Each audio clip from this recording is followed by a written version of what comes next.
رسول کریم صلی اللہ علیہ وسلم عرب کی کواری لڑکیوں سے زیادہ حیا والے تھے. کواری لڑکیوں سے زیادہ حضور حیا فرمایا کرتے تھے. جب خانہ کعبہ کی مکہ شریف میں تعمیر ہو رہی تھی نا، اہل عرب اس کو تعمیر کر رہے تھے، تو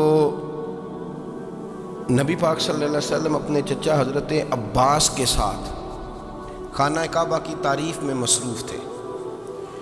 تو عرب کے لوگ چونکہ لمبا کرتا پہنتے تھے پیروں تک، تو نیچے اگر کسی وقت کوئی چیز نہیں بھی ہوتی تھی تو کسی کو وہ نظر نہیں آتی تھی، چونکہ پردہ رہتا تھا، لمبا کرتا پہنا ہوا ہوتا تھا. تو جب بچے، سرکار کی عمر مبارک بھی ابھی تھوڑی تھی، تو اس طرح بچے جب نکلتے تو وہ کئی دفعہ اپنی تہمت اتار دیتے نیچے سے، اور کوئی مزدوری کرنے لگتے تو 3-4 طے کر کے نا تہمت کی کندھے پہ رکھ لیتے. جس طرح کبھی دیہاتوں میں لوگ کپڑا سر پہ رکھتے تھے کہ اوپر اگر کوئی وزنی چیز رکھیں گے تو وہ تکلیف نہیں دے گی. نبی پاک صلی اللہ علیہ وسلم بھی سب لوگوں کے ساتھ خانہ کعبہ کی تعمیر میں شامل تھے. تو حضرت عباس رضی اللہ تعالیٰ عنہ نے کہا حضور سے، ابھی اعلان نبوت بھی نہیں فرمایا تھا، بھتیجے آپ بھی تہمت اتاریے، یہ صحیح مسلم میں حدیث موجود ہے، اور اس کو کندھے پہ رکھ لیجیے، آپ اینٹیں اٹھا اٹھا کے لا رہے ہیں تو ذرا آپ کو تکلیف نہیں ہوگی. تو سرکار دو عالم صلی اللہ علیہ وسلم سے یہ بات کہی، اور پھر جلدی سے حضور کی تہمت کو نکال کے نا، حالانکہ لمبا کرتا پہنا ہوا، تو وہ جیسے ہی ان کے کندھے پہ رکھا اینٹیں رکھنے کے لیے، تو سرکار تو زمین پہ گر گئے، بے ہوش ہو گئے، آنکھیں آسمان کی طرف، اور پھر حضور پکار رہے ہیں آزاری آزاری آزاری، میرا تہمت دے دو، میرا تہمت دے دو. کبھی کوئی شخص اس وجہ سے بھی بے ہوش ہوا ہے کہ میرے وجود سے کپڑا اتر گیا ہے؟ حالانکہ سرکار پر وہ بے ہوشی بھی نبی پاک کا وہ جو غلبہ ہے نا شرم و حیا کا، اس کی وجہ سے، ورنہ تو حضور فرماتے ہیں کہ میری آنکھیں سو جاتی ہیں، دل تو میرا اس عالم میں بھی جاگتا رہتا ہے. تو سرکار زمین پہ تشریف لے آئے، آنکھیں میرا تہمت دے دو، میرا تہمت دے دو. تو جلدی سے انہوں نے تہمت دیا تو حضور نے باندھ لیا. پھر طبیعت مبارک میں تسلی ہوئی، یعنی ہم اس رسول کے غلام ہیں کہ جن کے تو وجود سے کپڑا اتر جائے تو حضور برداشت نہیں کرتے، قبول نہیں فرماتے، تکلیف شروع ہو جاتی. لیکن یہاں نوجوان ہیں اور بڑا قد کاٹ ہے اور بڑے بڑے سمجھدار لوگ ہیں، گرمی آتی ہیں تو شارٹ کپڑے پہن کے گھومتے ہیں. ان کو خیال نہیں کہ یہ وہ والا لباس ہے جو باہر تو کیا گھر میں اماں کے سامنے نہیں پہننا چاہیے، بہنوں اور بیٹیوں کے سامنے نہیں پہننا چاہیے. آپ کی گفتگو میں شرم و حیا ہو، آپ کے لب و لہجے کے اندر حسن ہو. آپ کو پتہ ہے نبی پاک صلی اللہ علیہ وسلم نے فرمایا میری امت میں سب سے زیادہ حیا کرنے والے عثمان غنی ہیں. عثمان غنی سب سے زیادہ حیا کرنے والے. آپ فرمایا کرتے تھے جب سے حضور کا چہرہ دیکھا ہے میں نے کبھی اپنی شرمگاہ بھی نہیں دیکھی، میں نے آنکھوں کا وضو نہیں توڑا، اور جب سے حضور کے دست مبارک میں نے بیعت کے لیے سیدھا ہاتھ بڑھایا تو پھر سیدھا ہاتھ میں نے کبھی گندگی کو نہیں لگایا. حیا. آپ باتھ روم کے اندر بھی غسل فرماتے تھے تو کپڑوں سمیت کرتے تھے. کسی نے کہا حضرت واش روم کے اندر کیوں نہیں کپڑے اتارتے؟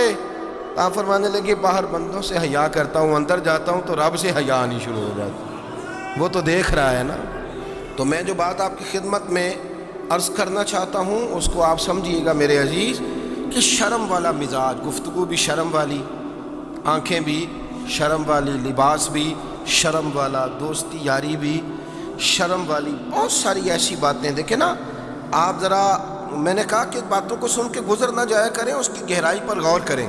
حضور علم کا سمندر ہے، سرکار سے زیادہ علم دنیا میں کسی کے پاس موجود نہیں ہے، اور صحابہ کو موقع ملا ہوا ہے اس سمندر سے فیض لینے کا. لیکن ان کی حالت یہ ہے کہ حضرت علی المرتضیٰ فرماتے ہیں 14 دن گزر جاتے ہیں. حضور سے کوئی سوال پوچھنا ہوتا تھا پر میں شرم کے مارے نہیں پوچھ پاتا تھا. 14 دن بخاری شریف میں موجود ہے. ایک دن نبی پاک صلی اللہ علیہ وسلم نے پوچھا صحابہ سے کہ وہ کون سا درخت ہے جس کے پتے نہیں گرتے، اور وہ درخت اس طرح ہے جس طرح مومن ہوتا ہے، وہ درخت میرے مومن کی طرح بتاؤ. حضرت عبداللہ ابن عمر فرماتے مجھے پتا تھا کہ وہ کھجور کا درخت ہے، لیکن چونکہ ابو بکر صدیق بھی بیٹھے ہیں، عمر فاروق بھی بیٹھے ہیں، مولا علی بھی بیٹھے ہیں، عثمان غنی بھی بیٹھے ہیں، اتنے جید لوگ بیٹھے ہیں، تو مجھے حیا آتی تھی کہ میں کیوں جواب دوں. کہتے سرکار نے کئی دفعہ پوچھا، لوگوں نے کئی اور درخت بتائے، پر فرمایا تمہارا جواب درست نہیں ہے.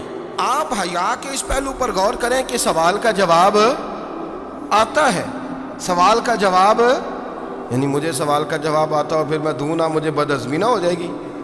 یہ کیسے ممکن ہے کہ میری رات گزر جائے، مجھے پتہ بھی تھا اور میں نے بتایا نہیں؟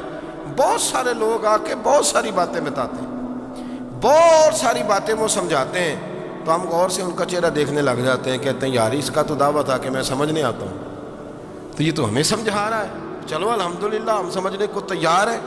لیکن میرے عزیز، پتہ بھی ہے جواب کا، علم بھی ہے، لیکن فرماتے ہیں میری حیا نے مجھے اجازت نہ دی کہ میں جواب دوں۔ آپ فرماتے ہیں پھر حضور سے صحابہ نے عرض کی کہ یا رسول اللہ آپ ہی بتا دیں وہ درخت کون سا ہے، تو حضور نے فرمایا بھئی وہ کھجور کا درخت ہے۔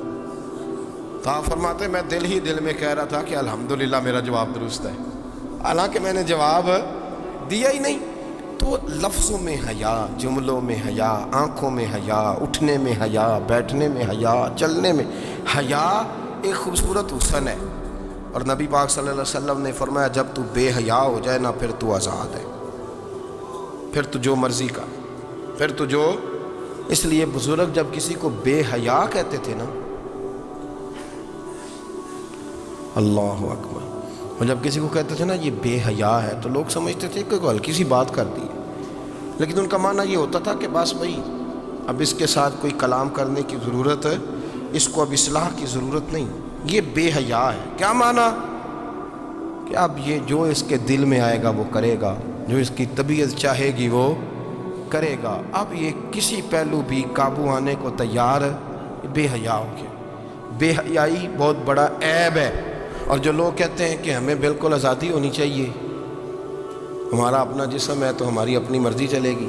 ایک وزیر صاحب ہیں، پتہ نہیں میں ان کو جانتا تو نہیں، انہوں نے سینٹ میں تقریر کی ہے، میں نے ان کی بات سنی ہے۔ اس نے کہا نہیں نہیں بھائی، جسم رب کا ہے تو مرضی بھی تو رب کریم کی چلے گی، اور مرضی بھی یہ مرضی بھی اللہ کی۔ یہ مجھے تھوڑا سا مسئلہ ہے جسم پر، کبھی کبھی مجھے کثرت سفر سے الرجی ہو جاتی ہے۔ میرے ساتھ لوگ نا دل سے پیار کرتے ہیں، شاید ہی کوئی اچھا ڈاکٹر ہو جس تک میرے سنگی مجھے لے کے نہ گئے ہوں، پر جسم اللہ کا ہے نا، مرضی بھی جب وہ چاہے گا صحت دے گا۔ کیوں کچے کاموں میں لوگ پڑ گئے، کیوں غلط لوگ سوچ میں پڑ جاتے ہیں؟ یہ اسی کا ہے، اور جب وہ چاہے گا، آپ اس بات کو اچھے طریقے سے سمجھ لیں کہ جو اپنی مرضی چوکوں چوراہوں میں کر رہے ہوتے ہیں نا، جو مرضی گند مند، وہ جانور ہوتے ہیں، وہ جانور ہوتے ہیں جو نہ چونک دیکھتے ہیں، نہ گلی دیکھتے ہیں، نہ انہیں پتہ ہوتا ہے کہ جگہ کون سی ہے۔ وہ انسان، میں نے کہہ دیا جو میں نے کہنا تھا، میں نے کہہ دیا، وہ جانور ہوتے ہیں۔ اور جو کچھ انسان ہوتے ہیں نا، ان کے اندر کچھ نہ کچھ پھر شرم حیا بھی ہوتی ہے۔ وہ چوکوں چوراہوں میں وہ حرکتیں اور وہ کام نہیں کرتے جو جانور کرتے ہیں۔ ان کے لیے بڑے پردے ہوتے ہیں، ان کے لیے بڑی باتیں ہوتی ہیں، ان کے لیے بڑا کچھ ہوتا ہے۔ جو بالکل آزاد ہو جائے، کوئی پتہ نہ ہو کس وقت کیا کہنا ہے کیا کرنا ہے، تو پھر وہ دائرہ انسانیت سے خارج ہو جاتا ہے۔ ہم آپ کو کیا دعوت دیں؟ آپ تو وہ باتیں کر رہے ہیں جو اسلام کا انسانیت کے حق میں بھی ٹھیک نہیں۔ آپ تو وہ والی باتیں کر رہے ہیں جن کا انسانیت بھی تقاضا نہیں کرتی کہ یہ باتیں ہونی چاہیے۔ لیکن ایک بات، میں تو جذباتی نہیں ہوتا، میں بڑے غور سے چیزوں کو دیکھتا ہوں، سنتا ہوں، اور نہ میں ان موسمی مینڈکوں کی۔ وہ مجھے راحت صاحب کہنے لگے جی بڑے بڑے مولوی ایک بندے کے ساتھ بیٹھے ہوئے ہوتے تھے اور وہ روزے میں بڑے بڑے درس دیتا تھا، تو وہ بھی فلانی فلانی حرکتیں کر رہا ہے۔ تو میں نے کہا ہم نے تو پرانا کہا تھا کہ موسمی مینڈک ہے، تو پرانے کہہ رہے ہیں کہ اداکار ہے، تو وہ جہاں کاسٹ کریں گے وہاں وہ اداکاری کرے گا۔ آپ کسی مذہبی جگہ کر لیں تو وہاں کر لے گا، کہیں اور جگہ کریں گے تو ہم تو پرانا کہہ رہے ہیں۔ تو کسی کو کبھی سمجھ آتی ہے تو کسی کو کبھی اور جگہ جا کے سمجھ آتی ہے۔ ہم ان لوگوں سے پریشان نہیں ہوتے، کیوں؟ سن لیں، کوئی مایوسی نہیں، ان کے اندر جتنا زور ہے وہ لگائیں۔ یہ ملک بنا ہے رسول اللہ کے نام پہ، یہ اللہ نے تحفہ دیا ہے امت مسلمہ کو، یہ نبی پاک کے نام پہ بنا ہے، تو یہاں جھنڈا بھی وہی والا بلند ہونا ہے جو مدینے والے رسول کا جھنڈا ہے، اور یہاں وہی کام چلے گا جو نبی پاک نے بیان فرمایا۔ تو اس طرح کئی لوگ آتے ہیں، وہ شور شار کرتے ہیں، چلے جاتے ہیں۔